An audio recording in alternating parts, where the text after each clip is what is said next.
ਗਿਆਨ ਅੰਜਨ ਗੁਰ ਦੀਆ, ਅਗਿਆਨ ਹਨੇਰ ਬਿਨਾਸ਼। ਹਰ ਕਿਰਪਾ ਤੇ ਸੰਤ ਭੇਟਿਆ, ਨਾਨਕ ਮਨ ਪ੍ਰਗਾਸ। ਹਰ ਕਿਰਪਾ ਤੇ ਸੰਤ ਭੇਟਿਆ, ਸੰਤਾਂ ਨਾਲ ਮਿਲਾਪ ਹੋਇਆ ਜਾਂ ਗੁਰੂ ਦੇ ਨਾਲ ਮਿਲਾਪ ਹੋਇਆ। ਗੁਰੂ ਨੇ ਫਿਰ ਕੀ ਕੀਤਾ? ਗਿਆਨ ਅੰਜਨ ਗੁਰ ਦੀਆ, ਅਗਿਆਨ ਹਨੇਰੇ ਬਿਨਾਸ਼। ਅਗਿਆਨਤਾ ਦੇ ਹਨੇਰੇ ਦੇ ਵਿੱਚ ਵਿਨਾਸ਼ ਹੁੰਦਾ ਹੈ। ਅਗਿਆਨਤਾ ਨੂੰ ਹਨੇਰਾ ਕਿਹਾ ਹੈ। ਪੁਰਾਣੇ ਗ੍ਰੰਥਾਂ ਦੇ ਵਿੱਚ ਅਵਿਦਿਆ ਲਿਖਿਆ ਹੈ। ਇਹ ਅਵਿਦਿਆ ਦਾ ਹੀ ਪਰਦਾ ਹੈ, ਜਿਹਦੇ ਉੱਪਰ ਇਹ ਮੈਲ ਇਕੱਠੀ ਹੁੰਦੀ ਹੈ। ਭਾਵ ਕਿ ਅਗਿਆਨਤਾ ਦੇ ਕਰਕੇ ਤੁਸੀਂ ਵਿਚਾਰ ਕਰਦੇ ਹੋ ਅਤੇ ਵਿਚਾਰਾਂ ਦੀ ਮੈਲ ਇਕੱਠੀ ਹੁੰਦੀ ਰਹਿੰਦੀ ਹੈ।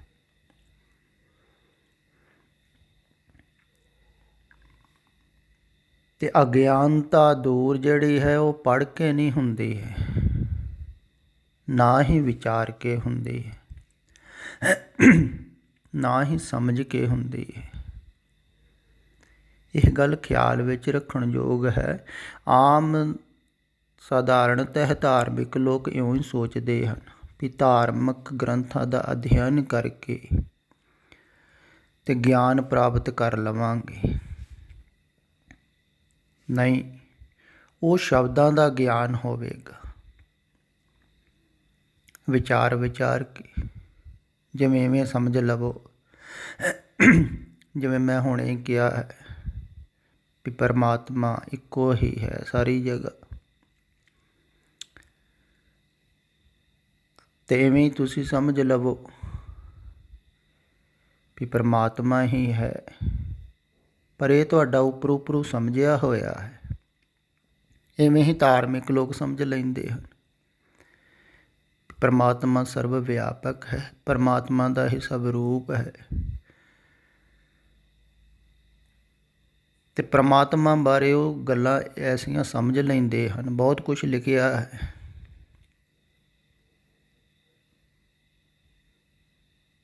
ਅਤੇ ਪਰਮਾਤਮਾ ਬਾਰੇ ਜਾਣਕਾਰੀ ਹਾਸਲ ਕਰ ਲੈਂਦੇ ਹਨ। ਤੋ ਜਾਣਕਾਰੀ ਹੈ, ਉਹ ਗਿਆਨ ਨਹੀਂ ਹੈ। ਜਾਣਨਾ ਨਹੀਂ ਹੈ, ਜਾਣਕਾਰੀ ਸ਼ਬਦਾਂ ਦੁਆਰਾ ਮਿਲ ਜਾਂਦੀ ਪਰਮਾਤਮਾ ਬਾਰੇ। ਅਤੇ ਗਿਆਨ ਜਿਹੜਾ ਹੈ ਉਹ ਵਿਚਾਰ ਕੇ ਸਮਝ ਕੇ ਨਹੀਂ ਮਿਲਦਾ ਹੈ। ਗਿਆਨ ਤਾਂ ਉਦੋਂ ਉਪਲਬਧ ਹੁੰਦਾ ਹੈ ਜਦੋਂ ਵਿਚਾਰ ਸਮਝ ਤੋਂ ਵੀ ਆਦਮੀ ਮੁਕਤ ਹੋ ਜਾਂਦਾ ਹੈ।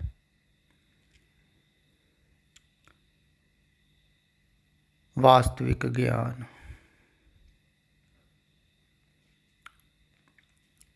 ਸੰਸਾਰਿਕ ਗਿਆਨ ਵਿਚਾਰ ਦੇ ਨਾਲ, ਸਮਝ ਦੇ ਨਾਲ ਨਿਰਭਰ ਹੈ।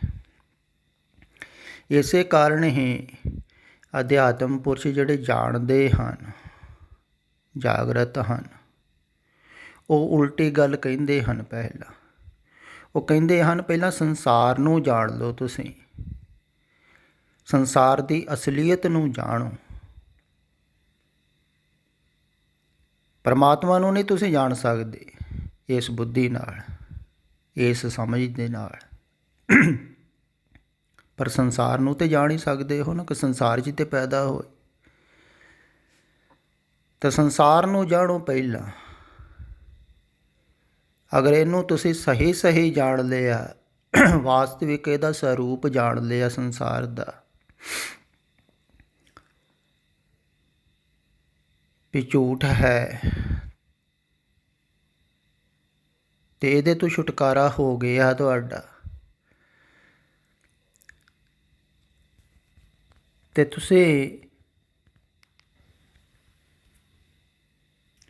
ਸੱਤ ਨੂੰ ਆਪਣੇ ਆਪ ਹੀ ਜਾਣਨ ਲੱਗ ਜਾਓਗੇ। ਇਹੋ ਹੀ ਮੈਂ ਕਹਿੰਦਾ ਹਾਂ ਨਾ। ਧਾਰਮਿਕ ਲੋਕ ਕੀ ਕਹਿੰਦੇ ਹਨ? ਕਹਿੰਦੇ ਸੱਤ ਨੂੰ ਜਾਣਨਾ ਹੈ, ਪਰਮਾਤਮਾ ਨੂੰ ਜਾਣਨਾ ਹੈ। ਉਹ ਪਰਮਾਤਮਾ ਨੂੰ ਜਾਣਨ ਵਾਲੇ ਪਾਸੇ ਲੱਗ ਜਾਂਦੇ। ਜਾਣਕਾਰੀ ਤੇ ਹੋ ਜਾਂਦੀ, ਉਹਦੇ ਨਾਲ ਹੰਕਾਰ ਵੱਧ ਜਾਂਦਾ ਵੀ ਜਾਣ ਲਿਆ। ਬਹੁਤ ਸਾਰੇ ਲੋਕ ਭਟਕ ਰਹੇ ਹਨ ਇਸੇ ਜਾਣਕਾਰੀ 'ਚ, ਪਰਮਾਤਮਾ ਬਾਰੇ ਬਹੁਤ ਕੁਝ ਜਾਣਦੇ, ਪੜ੍ਹ ਲਿਆ, ਵਿਚਾਰ ਲਿਆ।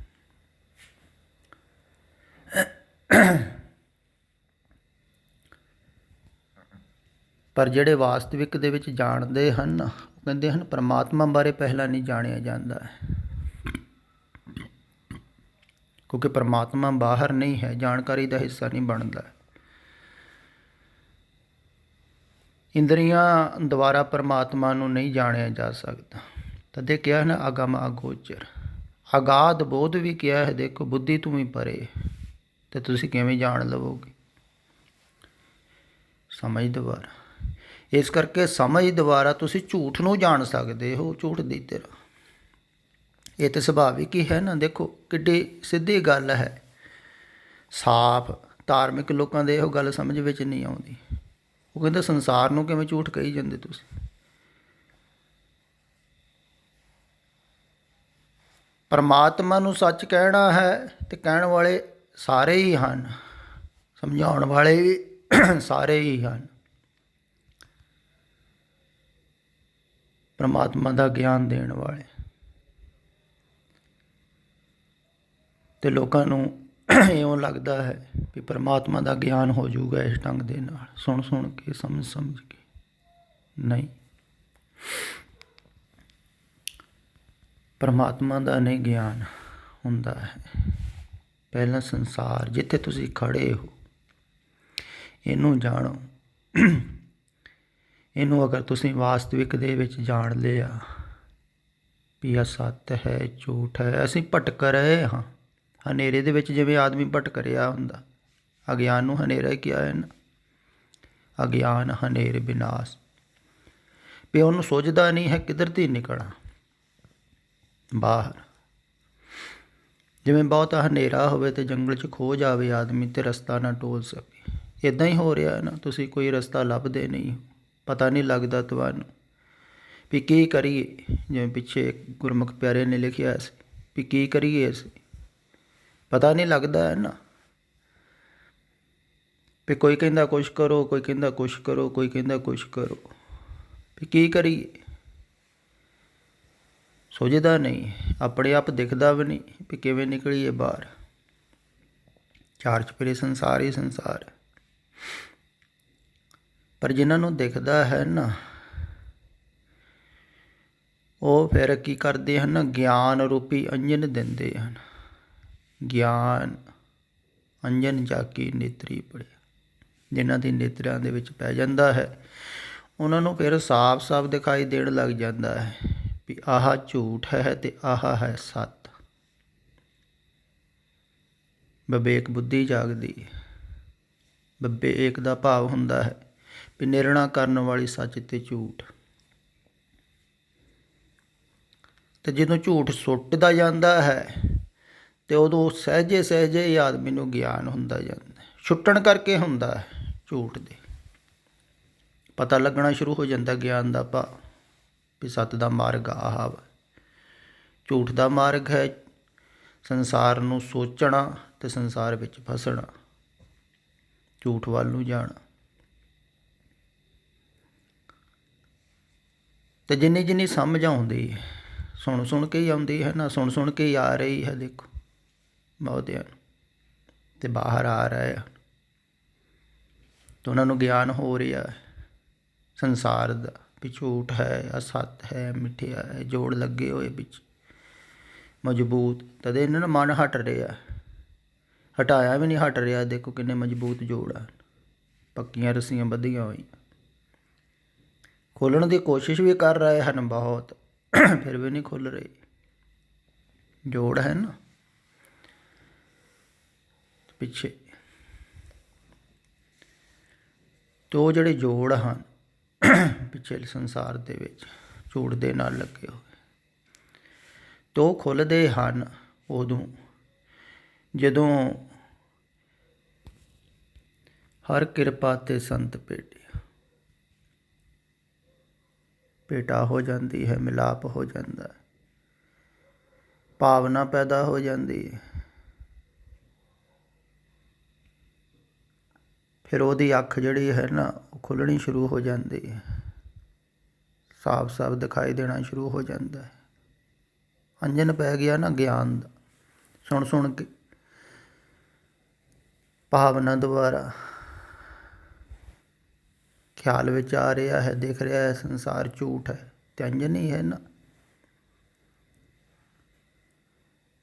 ਤੇ ਜਿੰਨਾ ਜਿੰਨਾ ਝੂਠ ਪ੍ਰਤੀਤ ਹੋਵੇਗਾ, ਸੱਤ ਪ੍ਰਤੀਤ ਹੋਵੇਗਾ, ਫਸਣਾ ਹੋਇਆ ਪ੍ਰਤੀਤ ਹੋਵੇਗਾ, ਉਲਝਿਆ ਹੋਇਆ ਪ੍ਰਤੀਤ ਹੋਵੇਗਾ, ਤਾਂ ਉਹਨਾਂ ਨੇ ਤੁਸੀਂ ਬਾਹਰ ਆਓਗੇ ਨਾ। ਜਿਵੇਂ ਝੂਠਾ ਕੋਈ ਪੱਥਰ ਤੁਹਾਡੇ ਹੱਥ ਦੇ ਵਿੱਚ ਫੜਾ ਦਿੱਤਾ ਜਾਵੇ, ਅਤੇ ਪਹਿਲਾਂ ਤਾਂ ਤੁਹਾਨੂੰ ਪਤਾ ਨਾ ਲੱਗੇ, ਪਰ ਕੋਈ ਜੌਹਰੀ ਦੱਸ ਦੇਵੇ ਵੀ ਇਹ ਝੂਠ ਹੈ, ਤਾਂ ਤੁਸੀਂ ਛੱਡ ਦਿਓਗੇ, ਤਿਆਗ ਦਿਓਗੇ, ਝੂਠ ਹੈ, ਫਿਰ ਤੁਹਾਨੂੰ ਭੁੱਲ ਜਾਵੇਗਾ। ਇੱਦਾਂ ਹੀ ਜਿਹੜੇ ਜੌਹਰੀ ਉਹ ਦੱਸਦੇ ਹਨ, ਅਤੇ ਦੱਸ ਦੱਸ ਕੇ ਹੀ ਉਹ ਹੌਲੀ ਹੌਲੀ ਪ੍ਰੇਰਦੇ ਹਨ।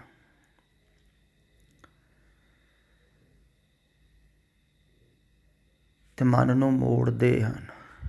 ਕਿਹਾ ਵੀ ਹੈ ਨਾ, ਮਨ ਕੁੰਚਰ ਪੀਲਕ ਗੁਰ, ਗਿਆਨ ਕੁੰਡਾ ਜੈ ਖਿੰਚੈ ਤਹਿ ਜਾਏ। ਉਹ ਗਿਆਨ ਰੂਪੀ ਕੁੰਡੇ ਦੇ ਨਾਲ ਵੇਖੋ ਮਨ ਰੂਪੀ ਹਾਥੀ ਨੂੰ ਵੀ ਖਿੱਚ ਲੈਂਦਾ, ਕਿੱਡਾ ਬਲਵਾਨ ਹੈ, ਪਰ ਕੁੰਡੀ ਨਿੱਕੀ ਜਿਹੀ ਹੈ, ਸ਼ਬਦਾਂ ਰੂਪੀ ਕੁੰਡੀ, ਇਹਦੇ ਨਾਲ ਖਿੱਚਿਆ ਜਾਂਦਾ ਹੈ। ਪਰ ਹਾਥੀ ਦੇ ਉੱਪਰ ਬੈਠਣ ਨੂੰ ਕੋਈ ਦੇਵੇਗਾ ਤਾਂ ਹੀ ਨਾ ਖਿੱਚੇਗਾ। ਮਹਾਵਤ ਵੀ ਉੱਤਰ ਬੈਠ ਕੇ ਖਿੱਚਦਾ ਹੈ ਨਾ। ਤੇ ਪਹਿਲਾਂ ਤਾਂ ਮਨ ਦੇ ਉੱਪਰ ਬੈਠਣ ਦਿਓ, ਤੁਸੀਂ ਉਤਰੋ, ਗੁਰੂ ਨੂੰ ਬੈਠਣ ਦਿਓ, ਫਿਰ ਗੁਰੂ ਆਪਣੀ ਕੁੰਡੀ ਪਾ ਕੇ ਤੇ ਹੌਲੀ ਹੌਲੀ ਸਿੱਧੇ ਰਸਤੇ ਤੋਰ ਲਵੇਗਾ, ਕਿਉਂਕਿ ਤੁਹਾਨੂੰ ਤਾਂ ਪਤਾ ਨਹੀਂ ਲੱਗ ਰਿਹਾ ਕਿੱਧਰ ਨੂੰ ਜਾਣਾ, ਪਰ ਉਹਨੂੰ ਤਾਂ ਪਤਾ ਹੀ ਹੈ ਕਿ ਸਾਰਿਆਂ ਨੇ ਕਿੱਧਰ ਨੂੰ ਜਾਣਾ ਹੈ, ਤਾਂ ਉਹ ਮੋੜ ਲੈਂਦਾ ਹੈ। ਅਤੇ ਗਿਆਨ ਦਾ ਸਹੀ ਸਹੀ ਅਰਥ ਇਹ ਸਮਝਣਾ ਕਰੋ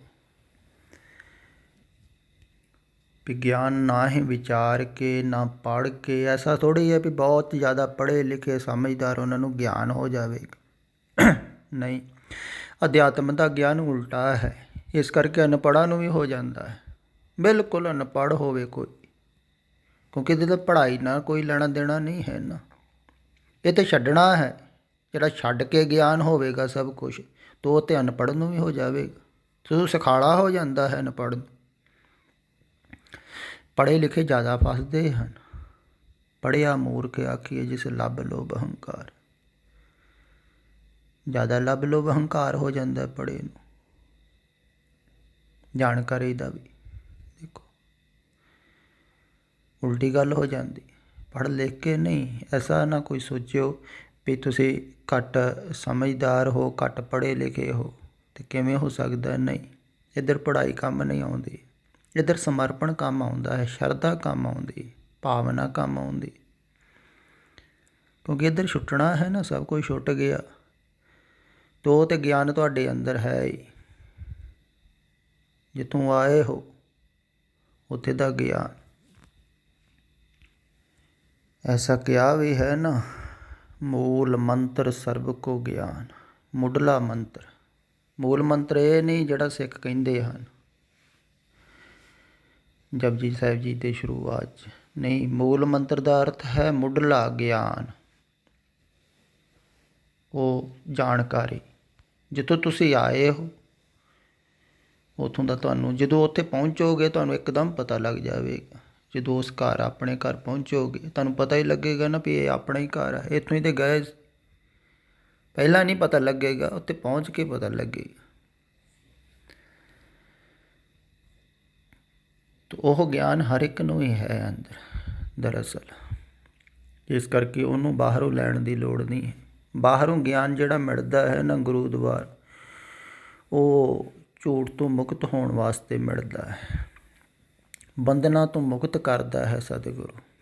ਬੰਧਨ ਮੁਕਤ ਸੋ ਆਖੀ, ਮਰ ਜੀਵੇ ਮਰੀ।